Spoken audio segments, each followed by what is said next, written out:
Assalamualaikum warahmatullahi wabarakatuh. Salatu wa salamu ala toha Rasulillah. Salatu wa salamu ala Yasin Habibillah. Alhamdulillahi Rabbil Alamin wal aqibatu lil muttaqin fala udwana illa lil zalimin. Wassalatu wassalamu ala asrafil anbiya'i wal mursalin nabiyina wa habibina Muhammadin arsalahu wa rahmatan lil alamin. Yang saya muliakan para kiai, para alim, para ulama, para sesepuh dan bini sepuh, dan tak lupa para pendengar kultum saya di mana saja berada yang dirahmati Allah. Ibrahim berkata, aku pergi kepada Tuhanku, Dia akan menunjukkan aku. Ya Tuhanku, berilah kiranya kepadaku anak yang soleh. Kemudian kami Allah berikan padanya seorang anak yang penyantun. Maka tatkala anak itu sudah sampai bisa berusaha bersamanya, Ibrahim berkata kepadanya, hai anakku, sungguh aku melihat dalam tidur, dalam mimpi, bahwa aku menyembelih engkau. Maka perhatikanlah bagaimana pendapatmu. Kata anaknya, wahai bapak, lakukanlah apa yang ayah diperintahkan. Insya Allah ayah akan mendapatkan aku termasuk orang-orang yang bersabar. Tatkala keduanya telah berserah diri atau patuh pada Allah, dia Ibrahim telah membaringkan Ismail miring pipinya pada tanah. Kemudian kami Allah menyeru, hai Ibrahim, sungguh engkau telah membenarkan mimpi itu, dan sungguh begitulah kami membalas orang-orang yang berbuat baik. Dikatakan bahwa sebab Nabi Ibrahim menyembelih anaknya Ismail alaihissalam karena dia telah berkorban 1000 kambing, 300 lembu, dan 100 onta di jalan Allah. Maka orang-orang dan para malaikat sama kagum terhadap hal itu. Kata Nabi Ibrahim alaihissalam, semua yang terjadi menjadi korbanku ini belum apa-apa bagiku.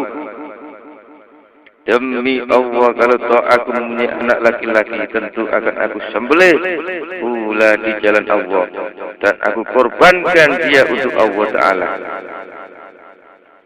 Tatkala Nabi Ibrahim alaihissalam mengucapkan kata-kata itu, dan telah berlalu beberapa waktu, maka dia terlupakan kata-katanya.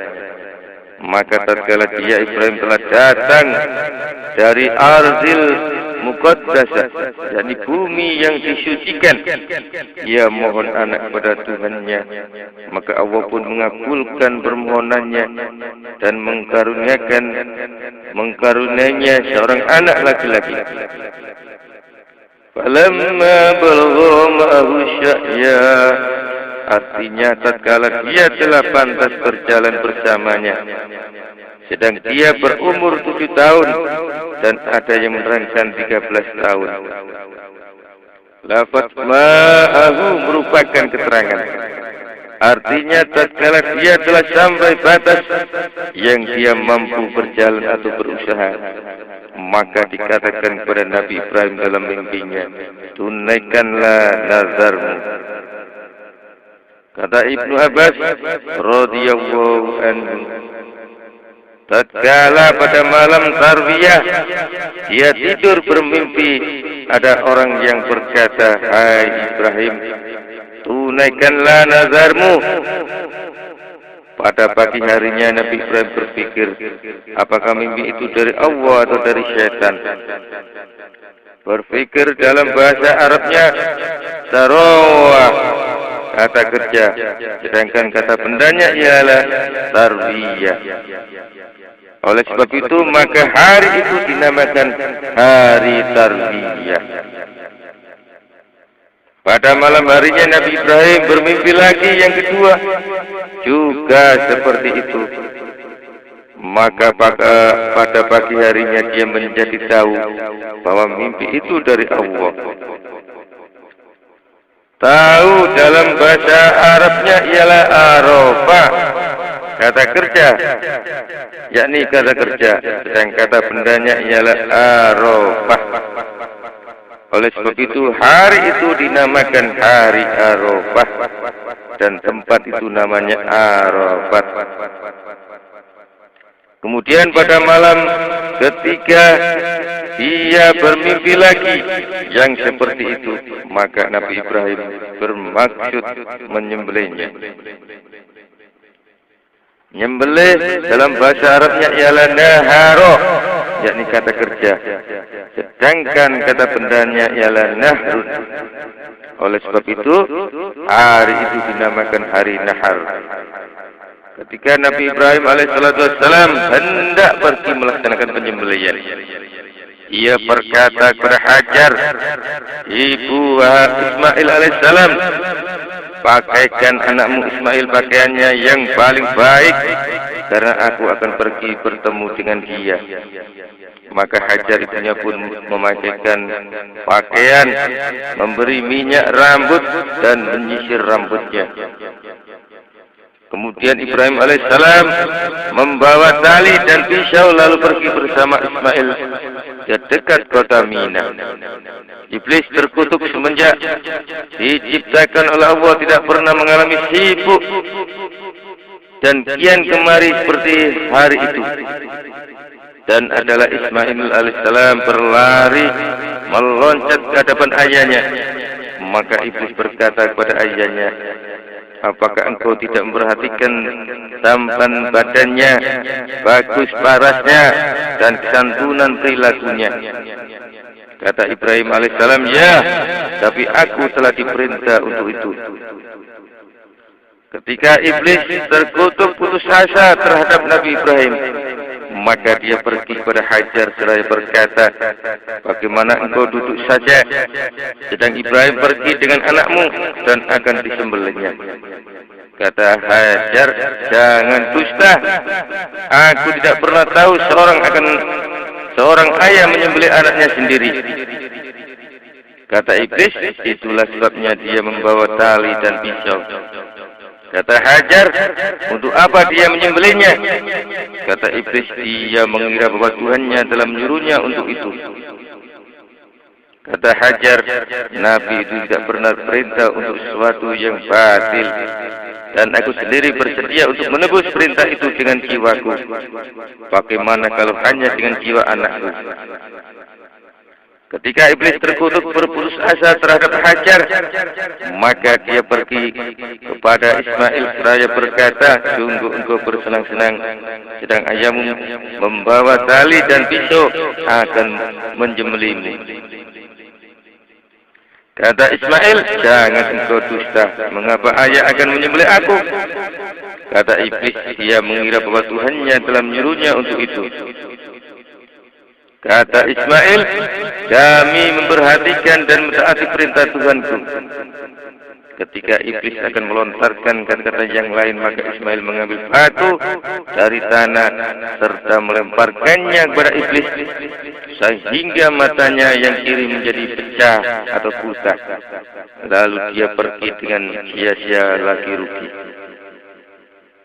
Maka Allah Ta'ala wajibkan kepada kita untuk melemparkan batu pada tempat itu untuk mengusir syaitan, dan karena mengikuti Nabi Ismail putra Ibrahim Khalilur Rahman. Ketika Ibrahim alaihissalam sampai di Mina, maka berkata kepada putranya, ya bunayya, أرى في المنام أني أذبحك فانظر ماذا ترى. Hai anakku, sungguh aku melihat di dalam tidur atau dalam mimpi bahwa aku menyembelih engkau. Coba perhatikan bagaimana pendapatmu. Artinya, terangkan padaku pendapatmu, apakah engkau sabar terhadap perintah Allah atau kamu minta ampun sebelum aku lakukan. Ini adalah ujian dari Nabi Ibrahim untuk putranya. Apakah dia menjawabnya dengan penuh perhatian dan taat atau tidak?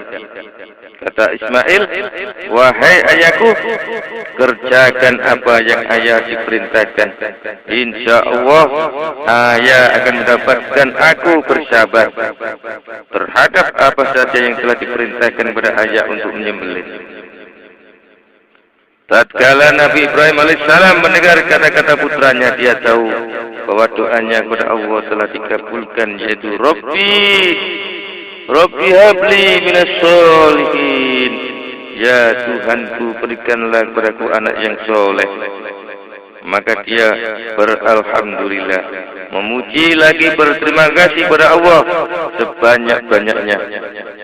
Kemudian Ismail alaihissalam berkata kepada ayahnya, wahai ayah, aku sampaikan beberapa pesan kepada ayah. Hendaklah ayah mengikat tanganku agar supaya aku tidak bergerak-gerak yang mungkin menyakitkan ayah. Hendaklah wajahku dihadapkan ke tanah agar supaya ayah tidak melihat wajahku. Maka menimbulkan kasih sayang ayah kepada anak. Hendaklah ayah melipatkan kain ayah agar supaya tidak terlumuri darah meskipun sedikit, sehingga mengurangi pahlaku, dan mungkin juga diketahui oleh ibu, sehingga dia menjadi susah. Hendaklah ayah mengasah menajamkan pisau. Hendaklah ayah mengasah menajamkan pisau ayah lagi untuk mempercepat jalannya di atas leherku agar supaya agak ringan atau tidak terlalu sakit. Karena mati itu sakit sekali. Hendaklah ayah membawa bajuku kepada ibu sebagai kenang-kenangan dariku, serta sampaikan salamku kepadanya dan katakan kepadanya, bersabarlah engkau terhadap perintah Allah. Jangan aku diberitahukan kepadanya bagaimana ayah menyembelihku dan bagaimana pula ayah mengikat tanganku. Hendaklah ayah tidak memasukkan anak-anak ke rumah ibu, agar supaya sisanya kepadaku tidak selalu baru. Dan kalau ayah mengetahui anak sepertiku, hendaklah ayah tidak melihatnya, sehingga ayah menjadi susah dan duka. Kata Nabi Ibrahim alaihissalam, sebaik-baik penolong adalah engkau, hai anakku, untuk melaksanakan perintah Allah Ta'ala. Ketika keduanya telah menyerah, bersedia, artinya keduanya bersedia melaksanakan perintah Allah Ta'ala, dan Nabi Ibrahim telah membaringkannya, artinya membaringkan putranya Ismail miring sebagaimana kambing yang akan disembelih. Ada yang menceritakan bahwa Nabi Ibrahim telah menelungkupkan wajah Ismail dengan isyaratnya agar supaya tidak melihat sesuatu yang menimbulkan kasih sayangnya, sehingga akan menghalangi antara dia dan perintah Allah Ta'ala. Dan adalah yang demikian itu terjadi atau dilaksanakan di sisi batu besar di Mina.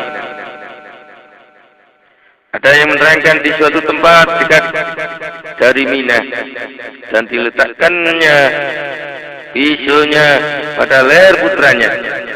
Maka dia memotongnya dengan sangat kuat sekali, akan tetapi dia tidak mampu memutuskan lehernya. Sungguh Allah Ta'ala telah membuka tutup dari mata para malaikat di langit dan di laut. Maka ketika mereka para malaikat itu melihat bahwa Nabi Ibrahim akan menyembelih putranya, yaitu Ismail, mereka bersungkur sujud kepada Allah. Firman Allah Ta'ala, perhatikanlah olehmu sekalian kepada hambaku bagaimana dia melakukan pisau di atas leher putranya untuk mencari atau mengharapkan keridhaanku. Sedang kamu sekalian dahulu telah mengatakan sesuatu ketika aku berfirman, inni ja'ilun fil ardi khalifah, qalu ataj'alu fiha may yufsidu fiha wa yasfiku dima' wa nahnu nusabbihu bihamdika wa nuqaddisu lak. Sesungguhnya aku menjadikan di muka bumi ini akan seorang khalifah. Apakah engkau menciptakan orang yang akan berbuat kerusakan di bumi dan akan menumpahkan darah, sedang kami sekalian memahasucikan engkau dengan memuji kepada engkau, dan kami pun maha sucikan engkau. Kemudian Ismail alaihissalam berkata, wahai ayahku, lepaskanlah ikatan tali tanganku dan kakiku, agar supaya Allah Ta'ala tidak memandangku sebagai orang yang terpaksa. Artinya terpaksa dalam mentaati perintah Allah Ta'ala. Bahkan letakkanlah pisau itu di atas leherku, agar supaya para malaikat tahu bahwa putra Ibrahim Al-Khalil itu mentaati perintah Allah dengan ikhtiar, yakni dengan pilihannya sendiri atau dengan sukarela. Maka Nabi Ibrahim pun memancangkan atau melentangkan dua tangan Ismail dan dua kakinya tanpa ikatan, serta memalingkan wajahnya ke tanah, lalu melakukan pisaunya dengan sekuat tenaganya. Pisau itu membalik dan tidak bisa memotong leher Ismail dengan izin Allah Ta'ala. Kata Ismail alaihissalam, wahai ayahku, kekuatanmu menjadi lemah karena masih ada cintamu padaku, sehingga ayah tidak bisa menyembelihku. Maka Nabi Ibrahim memukulkan pisau itu pada batu, dan batu itu menjadi dua. Kata Ibrahim alaihissalam, hai pisau, engkau mampu membelah batu, tapi kamu tidak bisa memotong daging. Pisau itu berkata dengan izin Allah Ta'ala, hai Ibrahim, engkau mengatakan potonglah. Sedang Tuhan seru sekalian alam berfirman, jangan engkau potong. Maka bagaimana aku mentaati engkau, sedang aku harus mendurhakai Tuhan engkau. Kemudian Allah Ta'ala berfirman, dan kami Allah menyeru, hai Ibrahim, sungguh engkau telah membenarkan mimpi. Artinya apa-apa yang telah engkau lihat daripada beberapa pemandangan, sehingga tampak kelihatan bagi para hambaku bahwa engkau sungguh-sungguh telah memiliki ridhoanku daripada kecintaanmu terhadap anakmu. Dan adalah engkau dengan demikian itu termasuk golongan orang-orang yang berbuat baik. Sungguh demikianlah kami membalas orang-orang yang berbuat baik, yakni orang-orang yang bertaat pada perintahku.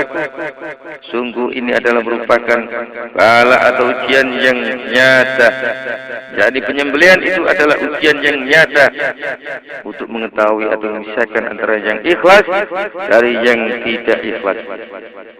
Atau merupakan ujian yang nyata sulit sekali, karena tidak ada yang sesulit itu.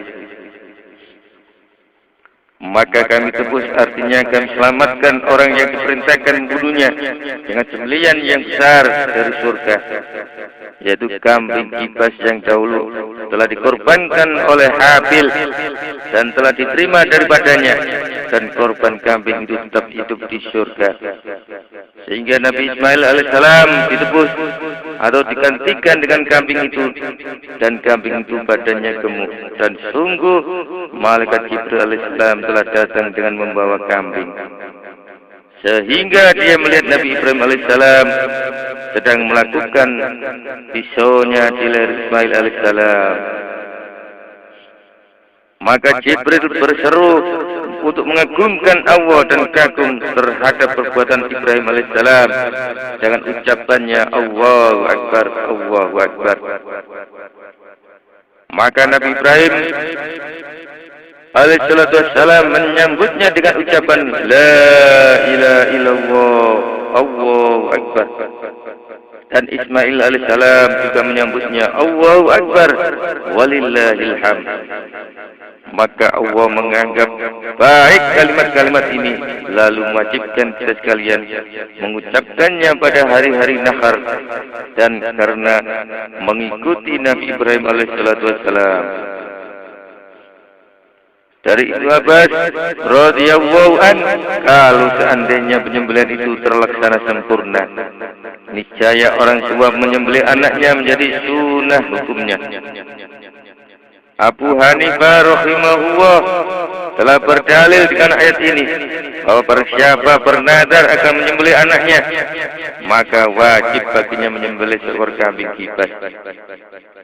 Telah diceritakan bahwa Ismail alaihissalatu wassalam berkata kepada ayahnya, "Ayah yang dermawan ataukah aku?" Kata Ibrahim alaihissalatu wassalam, "Aku."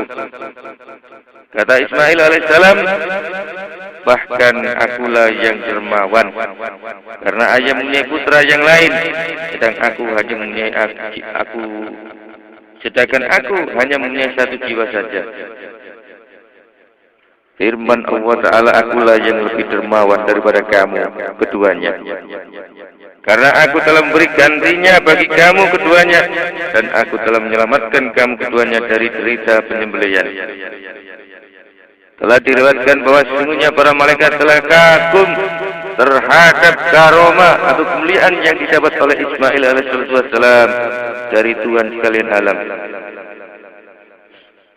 Karena dia Jibril, karena Allah Ta'ala mengirimkan seekor kambing dari surga yang dibawa oleh Jibril alaihissalam sebagai ganti Ismail. Firman Allah Ta'ala, "Demi keperkasaanku dan keluhuranku, kalau seandainya semua para malaikat itu membawa tebusan di atas leher mereka untuk Ismail, niscaya tidak cukup adanya.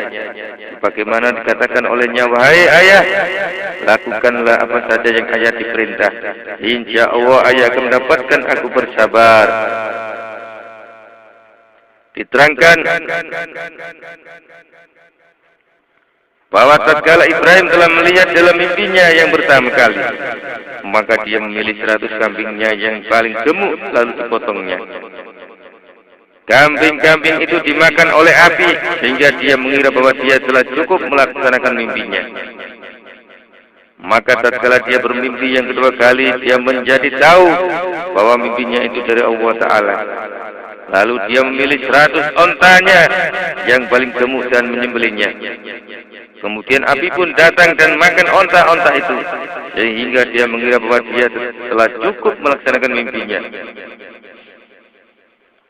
Maka ketika dia bermimpi yang ketiga kalinya, seakan-akan ada orang yang berkata, sungguh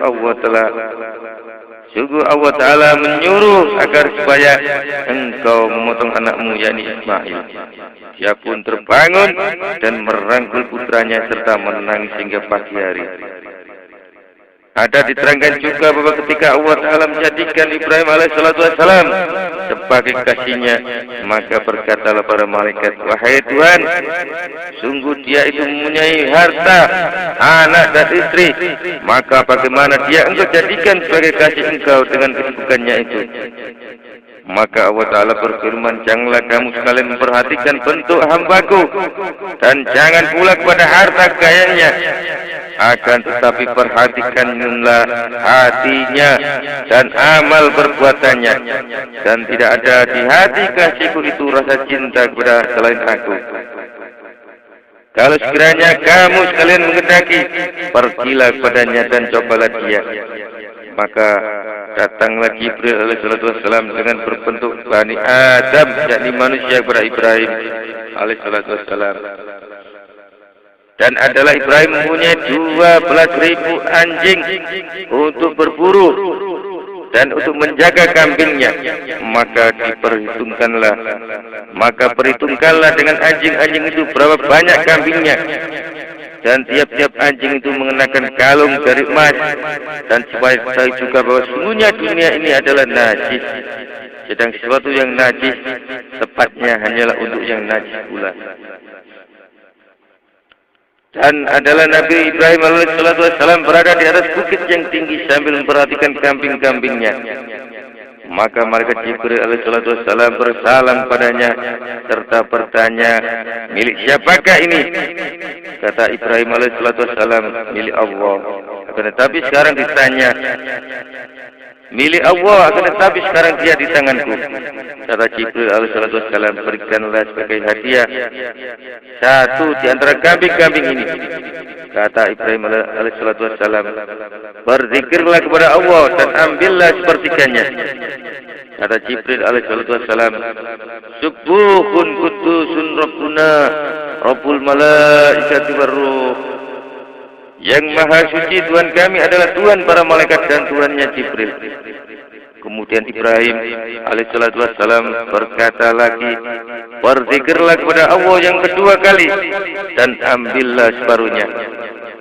Maka Jibril berzikir, subuhun kudusun Rabbuna wa Rabbul malaikati warruh. Yang maha suci Tuhan kami adalah Tuhan para malaikat dan Tuhannya Jibril. Kemudian Ibrahim alaihissalam berkata lagi, berzikirlah kepada Allah yang ketiga kali dan ambillah semuanya beserta semua pengembalanya dan anjing-anjingnya. Maka Jibril pun berzikir. Kemudian Ibrahim alaihissalam berkata pula, berzikirlah kepada Allah yang keempat kali dan nyatakanlah kakimu sebagai hamba. Jibril pun berzikir. Maka Allah Ta'ala berfirman, hai Jibril, bagaimana kamu temui kekasihku? Kata Jibril, sebaik-baik kekasih wahai Tuhanku.